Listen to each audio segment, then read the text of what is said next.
السلام علیکم. مارننگز وتھ طلحہ عالم کے ساتھ میں ہوں آپ کا میزبان طلحہ عالم اور آپ دیکھ رہے ہیں ہمارا چینل آسان سی بات. سامعین محترم، آج دن ہے پیر کا اور تاریخ ہے 13 جون 2021، جبکہ اسلامی تاریخ 3 ذی القعدہ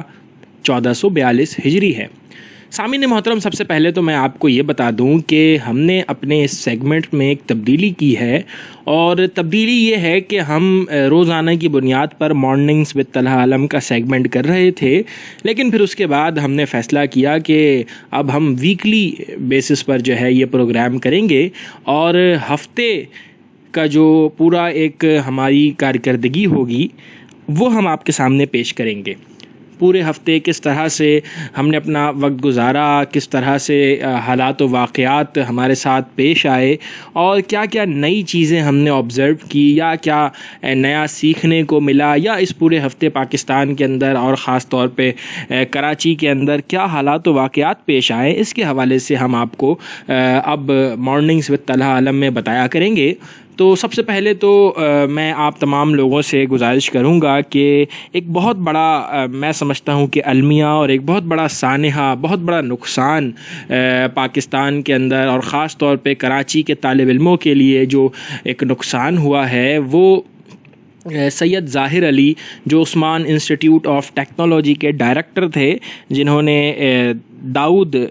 یونیورسٹی سے الیکٹرانکس میں BE یعنی الیکٹرانکس انجینئرنگ مکمل کی، اور پھر اس کے بعد وہ امریکہ چلے گئے. 1981 میں انہوں نے اپنی PhD مکمل کی، اور پھر اس کے بعد ایک عرصے تک وہ بیرون ملک رہے، وہاں پہ شعبہ تعلیم میں اپنی خدمات سر انجام دیتے رہے، اور بالآخر چونکہ ظاہر سی بات ہے کہ پہنچی وہیں پر خاک جہاں کا خمیر تھا، تو پاکستان کی مٹی سے محبت اور پاکستان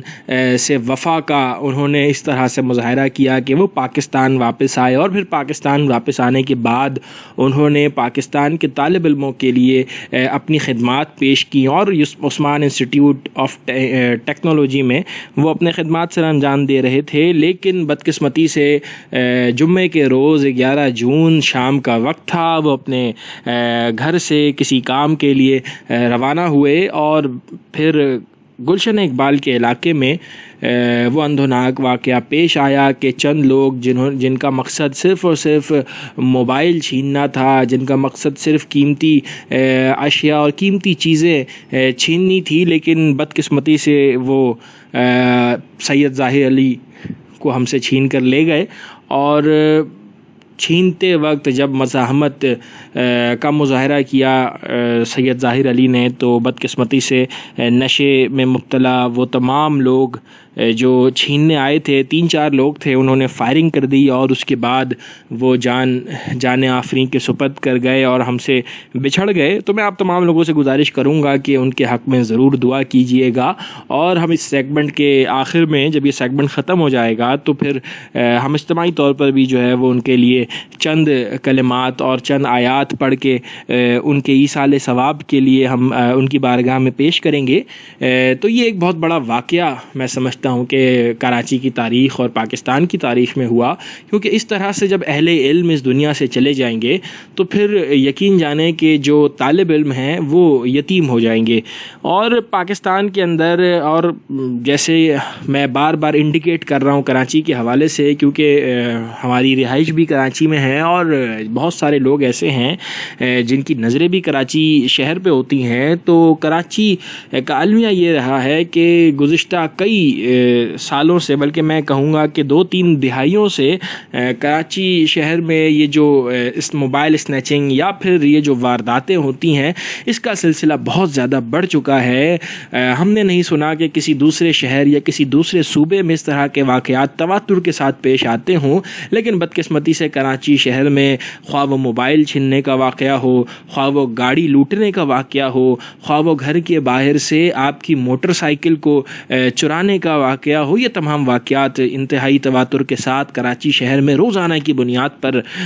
ہمیں سننے کو ملتے ہیں، اور بدقسمتی سے جو قانون نافذ کرنے والے ادارے ہیں وہ بھی خواب غفلت میں مبتلا نظر آتے ہیں، اور ان کی طرف سے جب ہم سوال اٹھاتے ہیں، ہم پوچھتے ہیں ان سے کہ اس کا کیا حل ہے، کیوں وہ تمام لوگ آزاد درندوں کی طرح پھر رہے ہیں جن کو یا تو کال کوٹری میں ہونا چاہیے تھا یا تو سلاخوں کے پیچھے عمر قید کی سزا انہیں ملنی چاہیے تھی، تو ان کا جواب کچھ بھی نہیں ہمیں ملتا، اور وہ یہ کہتے ہیں کہ ہم کوشش کر رہے ہیں، بہت جلد وہ تمام مجرم جو ہیں وہ پکڑے جائیں گے۔ لیکن پھر ہم دیکھتے ہیں کہ چند روز گزرنے کے بعد ایک نہ ایک واقعہ پیش آ جاتا ہے۔ تو یہ اس ہفتے کا سب سے میں سمجھتا ہوں کہ افسوسناک واقعہ تھا، لیکن میں آپ کو جلدی بتاتا ہوں کہ پھر اس ہفتے ہمارے ساتھ اور مزید کیا ہوا۔ تو سب سے پہلی بات تو یہ ہے کہ جمعرات اور جمعے کا دن بہت ہی آپ سمجھیں کہ مصروف دن گزرا میرے لیے، کیونکہ جمعرات اور جمعے کے دن جو ہے وہ مجھے اورنگی ٹاؤن جانا تھا، اور ہم سب سے پہلے تو میں اورنگی ٹاؤن گیا، اور اس دن چونکہ ہمارا اسکول بھی ہے اور اس اسکول کے لیے جو ہمیں کتابیں خریدنی تھیں، تو جمعرات کے روز اورنگی ٹاؤن جانے سے پہلے میں اردو بازار بھی گیا۔ اردو بازار میں جا کے میں نے چند کتابیں جو ہے وہ پہلے پسند کیں، اور اس کے بعد ہم نے کتابیں خریدیں۔ تو میں یہاں پہ نام بھی لینا چاہوں گا گوہر پبلیشرز کا، کہ جو بہت ہی اعلیٰ معیار کی کتابیں چھاپ رہے ہیں۔ تو اسلامیات اور اردو کی کتاب میں نے ان سے خریدی، کیونکہ ہمارا جو اکیڈمی آف لرننگ ہے ان کے بچوں کو ہم نے یہ کتابیں گفٹ کرنی ہیں، تو اس کے لیے ہم نے وہاں سے کتابیں پرچیز کی۔ اور پھر اس کے بعد میں اورنگی ٹاؤن گیا، اس کے ساتھ ہی جو ہے وہ وہاں پہ جو دیگر چھوٹے موٹے کام تھے، جو لوگوں کے مسائل تھے، چند لوگ میرے پاس آئے جن کا مسئلہ یہ تھا کہ انہیں اپنے روزگار کے حوالے سے پریشانی تھی۔ سیلانی میں ہم نے ان کے حوالے سے بات کی کہ ان کو کوئی نوکری مل جائے، اور الحمدللہ جس میں ایک شخص کی نوکری بھی جو ہے وہ عن قریب لگ جائے گی۔ پھر ایک اور شخص آئے جنہوں نے کہا کہ میں چپس کا ٹھیلا لگانا چاہتا ہوں، تو ہم نے چپس کے ٹھیلے کے حوالے سے ان کا بندوبست کیا۔ اور پھر یہ ہے کہ الحمدللہ کل سے یعنی منگل کے روز سے وہ اپنا کام شروع کریں گے اور اس کام کو آگے بڑھائیں گے۔ تو یہ جمعرات کے دن کی تفصیل تھی، اور جمعے کا دن چونکہ بڑا ہی یوں سمجھیے کہ مصروف دن ہوتا ہے پورے پاکستان میں، بلکہ نہ صرف پورے پاکستان میں بلکہ پوری دنیا میں یہ ایک بڑا مصروف دن کہلاتا ہے جمعے کا دن۔ تو جمعے کا دن تو آدھا ویسے ہی نکل گیا، اور پھر اس کے بعد کراچی میں ایک تاریخی میں سمجھتا ہوں کہ کراچی کا ایک تاریخی دن ہے 11 جون کے، جب وڈیرے اور جاگیرداروں کے خلاف مزاحمت کے لیے ایک ایسی جماعت کی بنیاد رکھی گئی تھی جو کراچی شہر کے نوجوانوں کو، کراچی شہر کے میں سمجھتا ہوں کہ مڈل کلاس لوگوں کو اسمبلیوں میں پہنچانے کے لیے، ان کو آگے بڑھانے کے لیے، اور کراچی شہر کا مقدمہ لڑنے کے لیے ایک ایسی جماعت کی بنیاد رکھی گئی تھی جو کہ طالب علموں نے رکھی تھی جامعہ کراچی میں۔ اور آپ یہ دیکھ لیجئے کہ پورے پاکستان میں جتنی بھی سیاسی جماعتیں ہیں وہ جماعت پہلے بنتی ہے اور پھر اس کے بعد جا کے اس کا اسٹوڈنٹ ونگ بنتا ہے، مگر یہ ایسی جماعت تھی کہ جس کا اسٹوڈنٹ ونگ پہلے بنا، اور پھر اس کے بعد وہ جماعت پاکستان کی سیاست میں بعد میں آئی، اور پھر جب وہ پاکستان کے سیاست میں آئی تو پاکستان کی تیسری بڑی جماعت بن گئی۔ اور جب میاں محمد نواز شریف یا بے نظیر بھٹو نے اپنی حکومت بنائی اور یہ دونوں وزیر اعظم بنے، تو ان کو اس جماعت کی حمایت لینے کے لیے ان کے پاس جانا پڑا۔ جی ہاں، میں بات کر رہا ہوں آل پاکستان متحدہ اسٹوڈنٹ آرگنائزیشن کا، جس کی بنیاد 11 جون 1978 میں جامعہ کراچی میں رکھی گئی، جس کے جنرل سیکرٹری عظیم احمد طارق تھے۔ تو اس جماعت نے کراچی شہر کا نقشہ تبدیل کیا، اور پھر اس کے بعد بہت ساری باتیں جو کہ اگر میں کہوں تو پھر بہت ہی سمجھیے کہ لمبا وقت گزر جائے گا۔ تو پھر اس کے بعد ہم اسی پروگرام کے حوالے سے، اس کی سیلیبریشن کے حوالے سے میں گیا PIB میں، ڈاکٹر فاروق ستار جو کہ MKM کے پہلے میئر بنے 80s میں، ان کے گھر معاف کیجیے گا ان کے گھر گیا، اور پھر اس کے بعد وہاں پہ ہم نے اس کے حوالے سے سیلیبریشن کی، لوگ آئے ہوئے تھے. بہت ہی مطلب یوں سمجھیے کہ جاندار پروگرام رہا, جس میں پورے کراچی کے اسٹوڈنٹس کو بلایا گیا تھا, ڈبیٹرز کو بلایا گیا تھا اور میڈیا پرسنس کو بلایا گیا تھا. تو وہاں پہ ہم نے دیکھا کہ سارے اسٹوڈنٹس موجود تھے, مختلف جامعات سے, حیدرآباد سے بھی اسٹوڈنٹس موجود تھے, میڈیا کے نمائندگان موجود تھے, چند صحافی حضرات جو کہ ٹی وی پہ اپنا پروگرام بھی کرتے ہیں وہ بھی وہاں موجود تھے, ڈبیٹرز پورے کراچی سے, مختلف علاقوں سے, مختلف جامعات سے تعلق رکھنے والے ڈبیٹرز موجود تھے. اس پروگرام میں بھی بڑا مزہ آیا اور پھر رات کے وقت وہ پروگرام ختم ہوا. اس کے بعد ہفتے کا دن شروع ہوا, اور ہفتے کا دن یوں سمجھیے کہ ایک بورنگ دن عموماً ہوتا ہے لوگوں کے لیے. جب لوگوں سے رائے لی جاتی ہے تو وہ یہی کہتے ہیں کہ جی ہاں, ہفتے کا دن جو ہے وہ ایک بہت ہی زیادہ مطلب یوں سمجھ لیجئے کہ بورنگ دن ہوتا ہے, کیونکہ انتظار ہوتا ہے اتوار کا, اور جیسے جیسے ہفتے کا دن گزرنا شروع ہوتا ہے اور ہفتے کی شام آتی ہے تو لوگوں کے چہروں پر مسکراہٹ بھی آ جاتی ہے. بہت زیادہ خوش ہونے لگتے ہیں لوگ, کیونکہ اگلا دن اتوار کا ہوتا ہے اور چھٹی کا دن ہوتا ہے. تو ہفتے کے دن کوئی اس طرح کا خاص واقعہ میرے ساتھ پیش نہیں آیا, لیکن ہفتے کا دن رہا میرے لیے بہت ہی زیادہ بورنگ, کیونکہ ہفتے کے دن ظاہر سی بات ہے کہ عموماً اس طرح کا جو ہے وہ کام نہیں ہوتا. لیکن ہفتے کی رات بہت بہترین اور بہت ہی مطلب یوں سمجھیے کہ میرے لیے سیکھنے کے حوالے سے بہت اعلیٰ رہی, کیونکہ ہفتے کی رات میرے ایک دوست شہباز عارف,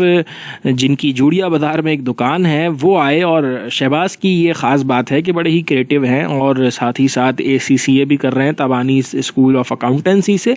ان سے ہماری ملاقات رہی جو اورنگی ٹاؤن تشریف لائے, اور وہاں پہ ہم نے بہت ساری چیزوں کے حوالے سے ڈسکشن کی, بہت ساری باتوں پہ تبادلہ خیال کیا, اور رات کے وقت پھر ہم نے کھانا بھی رات کا ساتھ کھایا. مگر میں آپ تمام لوگوں سے بتا دوں کہ رات کا جو کھانا ہے عموماً لوگ باہر کھاتے ہیں, لیکن اپنی اس عادت کو کم کر لیجئے, کیونکہ بدقسمتی سے اگر ہم پچھلے حالات و واقعات کا جائزہ لیں تو ہمیں اچھے تجربات نہیں ملتے کہ لوگ جو باہر کھانا کھاتے ہیں ان میں مختلف قسم کی بیماریاں پیدا ہونا شروع ہو گئی ہیں, جس میں ہمیں زیادہ تر جو ہے وہ cancer, blood pressure, heart attack, یہ 3 بیماری جو ہے وہ سر فہرست ہیں. کیونکہ جب آپ باہر کا کھانا کھاتے ہیں تو اس میں بہت مختلف قسم کے, جیسے ایرین تیل استعمال کیا جاتا ہے, اجینوموٹو نمک استعمال کیا جاتا ہے, اور اس کے علاوہ عجیب عجیب سی چیزیں جس کو اگر انسان سوچے بھی تو انسان کا دل خراب ہو جائے. تو یہ ساری چیزیں ہیں, لیکن ہم بظاہر تو میں آپ تمام لوگوں کو بتا رہا ہوں, لیکن میری زبان سے میرا دل زیادہ قریب ہے. تو میں یہ چاہتا ہوں کہ یہ میرے دل میں بھی یہ بات اتر جائے کہ ہم باہر کا کھانا جو ہے وہ بہت کم کرنا چاہیے ہمیں, اور یہ آپ کے لیے فائدہ مند بھی ہے. لیکن پھر بہرحال ہم نے رات کا کھانا جو ہے وہ باہر کھایا, اور پھر اس کے بعد ہفتے کا دن ختم ہوا, اتوار کا دن شروع ہوا. لیکن جیسا کہ میں نے آپ کو پچھلے اپنے سیگمنٹ میں بتایا تھا کہ اتوار کا دن بڑا ہی خاص ہوتا ہے اور مجھے صبح جلدی اٹھنا ہوتا ہے, لیکن بدقسمتی سے صبح میں اٹھ نہیں پایا, اور جب میری آنکھ کھلی تقریباً دن کے 11:30-12 بجے تو مجھ سے مس ہو گیا بک بازار. لیکن ظاہر سی بات ہے جب نشہ انسان کو ہوتا ہے تو نشہ اسے کھینچ ہی لے آتا ہے. تو میں پھر دن کے 1:30 بجے میں وہاں گیا, اور جب دن کے 1:30 بجے گیا تو ایسا لگ رہا تھا کہ بالکل مارکیٹ ختم ہو چکی ہے, لوگ تھکے تھکے مجھے نظر آ رہے تھے, اتنا رش بھی نہیں تھا. وہاں گیا, وہاں پہ میں نے کتابوں کا جائزہ لیا, مگر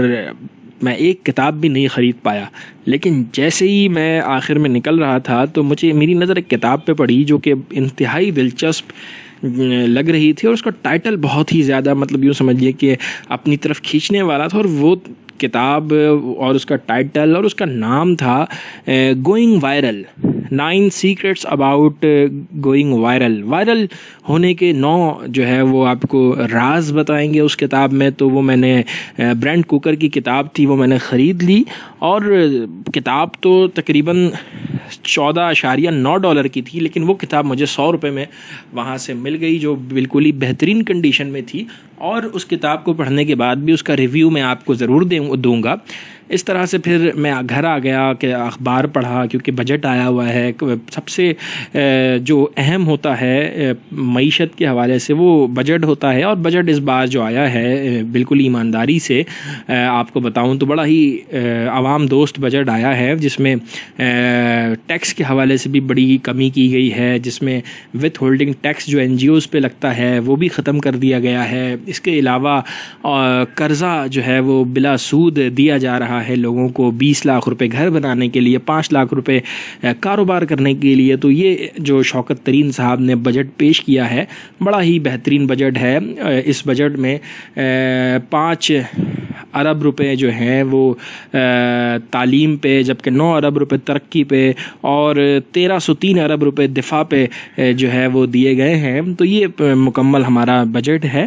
اور اس بجٹ میں کراچی کے حوالے سے بھی اگرچہ کہا گیا ہے لیکن اس سے پہلے کبھی ہوا نہیں، 40 ارب روپے دیا جاتا تھا کراچی شہر کو، جو 4,500 روپے کا ٹیکس دیتا ہے پورے سال. مگر اس بار جو ہے وہ 720 ارب روپے کا اعلان کیا گیا ہے کراچی شہر کے لیے. جو کراچی کی نمائندہ جماعت تھی وہ مطالبہ کرتی تھی کہ کراچی کو 400 ارب روپے دیے جائیں تاکہ کراچی 2007 کی طرح ترقی کر سکے اور اس کا نقشہ ایک بار پھر بدل دیا جائے. لیکن اس بار تو سورج شاید مشرق کے بجائے مغرب سے طلوع ہوا ہے اور 720 ارب روپے دیے گئے ہیں. لیکن کہنے کو تو یہ بہت ہی اچھا عمل ہے، لیکن اگر یہ دے بھی دیا جاتا ہے اور اس کا صحیح استعمال بھی کر لیا جاتا ہے تو کراچی شہر ممکن ہے کہ تبدیل ہو جائے. تو یہ بہت اچھا ایک اقدام تھا جس کے حوالے سے آج میں نے اخبار پڑھا، بہت ساری چیزیں سیکھنے کو ملی اور یہ ساری چیزیں آپ کے ساتھ ہم نے ڈسکس بھی کی. اور اس طرح سے اتوار کا دن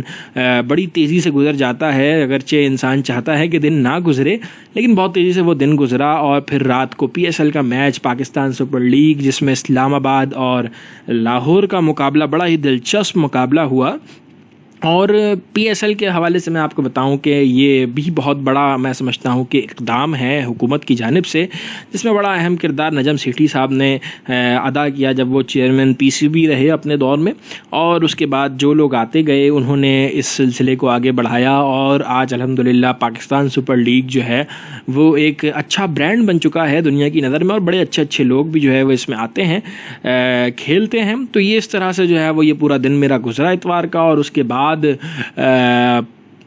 یہ ہفتہ جس کی تفصیل مجھے آپ کو بتانی تھی، اس کی جو یہ تفصیل ہم نے آپ کے سامنے پیش کی، اس میں کوئی بھی آپ کو سوال ہو، کوئی ایسی دلچسپ بات ہو جس کے حوالے سے آپ تذکرہ کرنا چاہیں تو آپ کمنٹ سیکشن میں کمنٹ بھی کر سکتے ہیں. اور اس کے ساتھ ہی اگر آپ نے اب تک ہمارا چینل لائک اور سبسکرائب نہیں کیا تو ہمارے چینل کو لائک بھی کیجئے اور سبسکرائب بھی کیجئے، ساتھ ہی ساتھ بیل آئیکن پر کلک کر دیجئے تاکہ آنے والی جو کرنٹ افیئرز کی ویڈیو ہیں وہ بھی آپ تک بر وقت پہنچتی رہیں. اور جب تک دیکھتے رہیے ہمارا چینل آسان سی بات. انشاءاللہ اگلے سیگمنٹ کے ساتھ پھر حاضر ہوں گے. اپنا بہت خیال رکھیے گا اور اپنوں کا بھی بہت خیال رکھیے گا. اللہ نگہبان.